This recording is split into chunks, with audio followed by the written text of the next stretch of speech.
ദിലീപിന്റെ ഏറ്റവും പുതിയ ചിത്രം ഭഭബായുടെ റിലീസിന് മുമ്പേ പടത്തിനെതിരെ രംഗത്ത് വന്നയാളാണ് ഭാഗ്യലക്ഷ്മി. എന്നാൽ തിയേറ്ററിൽ പടം ഹിറ്റടിച്ചുകൊണ്ട് മറുപടി നൽകാമെന്നായിരുന്നു ദിലീപിന്റെ പ്രതീക്ഷ.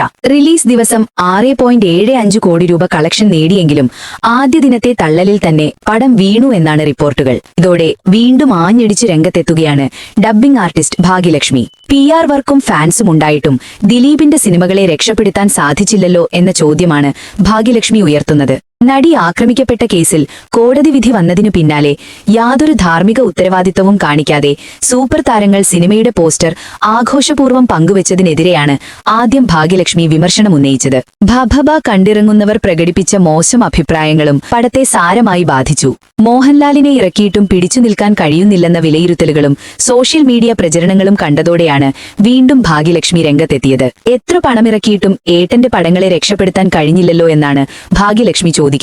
ഭാഗ്യലക്ഷ്മിയെയും അതിജീവിതയെയും പിന്തുണയ്ക്കുന്നവർ ദിലീപ് ചിത്രം കാണരുതെന്ന വാദമുയർത്തിയിരുന്നു. എന്നാൽ ഭാഗ്യലക്ഷ്മി അതിനെ പിന്തുണച്ചിരുന്നില്ല. നിരവധി പേരുടെ അന്നമാണ് ഓരോ സിനിമയും എന്നായിരുന്നു അവർ പറഞ്ഞത്. പക്ഷേ പടം തിയേറ്ററിൽ വീഴുന്നതിന്റെ ലക്ഷണം കണ്ടതോടെ ഉള്ളിലുള്ള സന്തോഷവും പുറത്തു വന്നിരിക്കുകയാണിപ്പോൾ. ദിലീപ് ചിത്രത്തിന് ആളില്ലാതെ വന്നതും PR വർക്ക് വർക്കായില്ലെന്നുമാണ് ഭാഗ്യലക്ഷ്മി ചൂണ്ടിക്കാട്ടുന്നത്. ഫെമിനിസ്റ്റുകളെല്ലാം തന്നെ ഒറ്റക്കെട്ടായി ദിലീപ് ചിത്രത്തിനെതിരെ ക്യാമ്പയിൻ നടത്തിയിരുന്നു. എന്നാൽ ഏച്ചുകെട്ടി ഉണ്ടാക്കിയ കഥയും അവതരണവുമൊക്കെയാണ് ഭഭബയ്ക്ക് ഥൂ എന്ന ആട്ട് കിട്ടാൻ കാരണമെന്നാണ് പുറത്തുവരുന്ന പ്രേക്ഷക പ്രതികരണങ്ങൾ സൂചിപ്പിക്കുന്നത്. ഈ വാർത്ത ഇഷ്ടമായാൽ സബ്സ്ക്രൈബ് ചെയ്യൂ.